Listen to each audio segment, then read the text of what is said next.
Hi friends, welcome to my channel. நம்ம இன்றைக்கி பாண்டியன் ஸ்டோர்ஸில் இன்றைய எபிசோடை பார்க்கலாம். நாம் எதிர்பார்த்த மாதிரியே அவங்க அக்கா வீட்டுக்கு அரசிக்கு சம்மந்தம் பேசுகிறதுக்காக பாண்டியன் போயிருக்கிறாரு. பாண்டிக்கு இந்த விஷயம் எதுவுமே தெரியாமல் குழப்பத்தோட பாண்டியனோட போயிருக்காரு. பாண்டியனை பார்த்ததும் அவருடைய அக்காவுக்கும் மாமாவுக்கும் ரொம்ப சந்தோஷம். மேலே எனக்கு ரொம்ப வருத்தம். நாங்கள் அரசி கேட்டதுக்கு நீ இல்லைன்னு சொன்னதும் எங்களுக்கு ரொம்ப கஷ்டமாயிடுச்சு. சரி, வருத்தப்பட்டு இனி என்ன போகுதுன்னு பாண்டியனோட அக்கா சொல்கிறாங்க. சரி, நீ ஏன் ரொம்ப டல்லாக இருக்குன்ட்டு கேட்குறாங்க. ஒன்றுமில்லக்கா அப்படின்னு சொல்லிட்டு பாண்டி ஒரு மாதிரி சமாளிச்சிடுறாரு. அரசு கிளி மாதிரி இருக்கா, எனக்கு ரொம்ப பிடிச்சி போய் தான் அன்றைக்கி கோமதி கிட்ட பேசி பார்த்து அவள் பிடி கொடுக்கவே இல்லைன்ட்டு சொல்கிறாங்க பாண்டியனோட அக்கா. அதனால தான் நாங்கள் கலந்து பேசி உங்கள் பையனுக்கு அரசியை கொடுக்கலாம் முடிவு பண்ணியிருக்கோன்ட்டு பாண்டியன் சொன்னதும் அவங்க அக்கா அம்மாவுக்கு ரொம்ப சந்தோஷம்.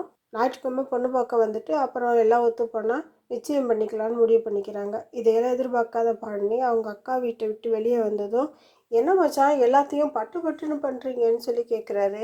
நான் என்னடா பண்ணட்டும், அரசி மேலே அம்புட்டு நம்பிக்கை வச்சுருந்தேன். இப்போ அரசியை நினச்சாலே பயம் என்னை கொள்ளுதுடான்ட்டு சொல்கிறாரு. நம்ம வாலிப வயசில் இருக்கும்போது லவ் பண்ணுறது சரின்னு தோணும். ஆனால் நம்ம ஒரு அப்பா அம்மாவா ஆகிட்டா பாண்டியன் சொல்கிற மாதிரி தான் இருக்கும். மாற்றம் ஒன்று மட்டுமே மாறாதது. வீட்டுக்கு வரும்போதே எல்லாருக்கும் சாப்பாடு வாங்கிட்டு வந்து சாப்பிட சொல்கிறாரு. அடுத்து மெல்ல அரசிக்கிட்ட பேச ஆரம்பிக்கிறாரு. அடுத்ததான் எல்லார்ட்டையும் அரசியை பற்றி நான் ஒரு முக்கியமான முடிவு எடுத்திருக்கேன்னு சொல்லிட்டு எங்கள் அக்கா பையனுக்கும் அரசிக்கும் கல்யாணம் பண்ணுறதா முடிவு எடுத்திருக்கேன்ட்டு சொல்கிறாரு.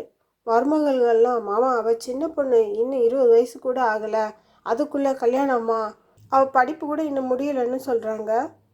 இதை கேட்டதும் கோமதி மருமகள்கிட்ட ரொம்ப கடுமையாக பேசுகிறாங்க. அவள் படித்து கிழிச்சதெல்லாம் போதும்ன்ட்டு கோமதி சொல்கிறாங்க. பாண்டிய அரசிக்கிட்ட நீ என்னப்பா சொல்கிற இதை பற்றின்னு கேட்குறாரு. அத்தோடு இந்த எபிசோடு முடியுது.